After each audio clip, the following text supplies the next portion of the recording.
좋은 아침입니다. 오늘 주시는 하나님의 말씀은 역대하 1장 1절에서 7절과 13절 말씀입니다. 다윗의 아들 솔로몬의 왕위가 견고하여 가며 그 하나님 여호와께서 저와 함께하사 심히 창대케 하시니라. 솔로몬이 온 이스라엘의 천부장과 백부장과 재판관과 온 이스라엘의 각 방백과 족장들을 명하고 온 회중과 함께 기브온 산당으로 갔으니 하나님의 회막 곧 여호와의 종 모세가 광야에서 지은 것이 거기 있음이라.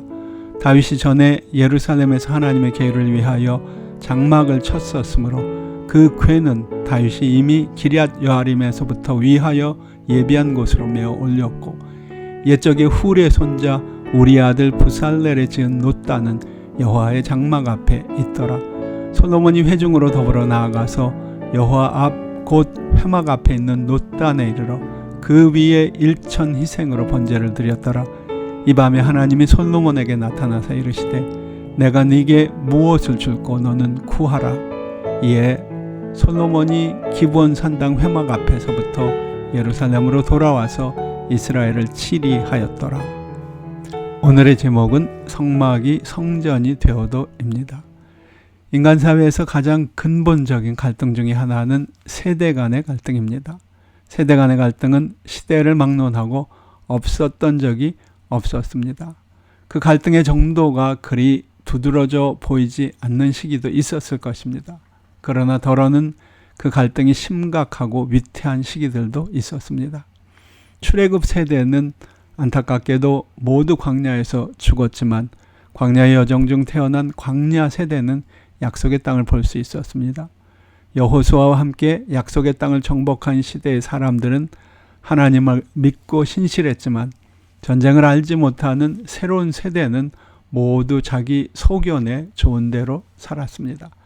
각 세대가 이와 같이 각각 나름의 특징을 가지고 있습니다. 하나님은 그런 각 시대의 특징을 무시하지 않으셨습니다. 그러나 각 세대는 그 차이점에 못지않은 중요한 공통점이 있음을 간과해서 안 될 것입니다. 믿음의 사람들은 세대 간의 차이점을 인정하되 동시에 모든 세대를 관통하는 공동 운명이 있음을 잊지 말아야 합니다. 우리는 오늘 말씀 속에서 그런 세대 간의 차이점과 연속성을 볼 수 있습니다. 다윗을 계승한 솔로몬은 왕으로서의 입지가 견고해졌습니다. 이제 그 필생의 과제인 성전 건축에 착수할 준비가 된 것입니다. 솔로몬은 자신이 지을 성전이 이전에 그 어떤 것과도 비교할 수 없을 정도로 영광스러운 것이어야 한다는 사실을 잘 알고 있었습니다. 그러나 동시에 새롭게 지을 성전은 그곳이 하나님이 거하시는, 그리고 하나님이 당신의 백성들을 만나주시는 곳이라는 점에서는 이전의 성막과 아무런 차이가 없었음도 알고 있었습니다. 지혜로운 솔로몬은 이 점을 분명히 인식하고 있었습니다. 그래서 온 이스라엘의 천부장과 백부장, 재판관과 각 방백과 족장들을 명하고 회중과 함께 모세시대 성막의 일부가 남아있던 기브온 산당으로 모이게 했습니다. 모세시대 성막을 지은 후 수백 년이 지난 지금 성막의 모습은 많이 빛이 발해 있었습니다. 본래 성막에 있던 기구와 장식들은 뿔뿔이 흩어진 상태였고요. 유일하게 남아있는 것은 제물을 바치던 놋 제단이었습니다. 솔로몬은 그 제단 위에 백성들과 함께 일천 번제를 드립니다. 그것은 어쩌면 이제 성막의 시대는 지나고 성전의 시대가 시작되었다는 상징적인 선언이었습니다. 동시에 그것은 그 조상들이 예배했던 하나님을 향한 예배가 성전에서도 계속 이어질 것이라는 선언이기도 했습니다. 이런 솔로몬의 모습이 하나님을 기쁘시게 했던 것이 틀림없습니다. 그날 밤 하나님이 솔로몬에게 나타나셔서 그를 축복합니다.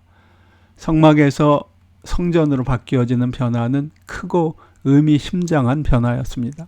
대단한 발전이라고 할 수도 있습니다. 그러나 솔로몬에 의해 대표되는 성전 세대는 먼저 겸손히 이전 세대의 영적인 유산을 인정하고 감사하는 것으로 그 변화를 시작합니다. 그것이 바로 축복을 부르는 지혜의 모습입니다. 여러분은 어떤 세대에 속하십니까? 무엇을 계승하고 무엇을 물려주고 계십니까? 여러분도 이 영적인 유산의 전달과 계승을 통해 하나님의 축복을 받을 수 있도록 겸손하고 경건하게 이 과제를 감당하고 계십니까?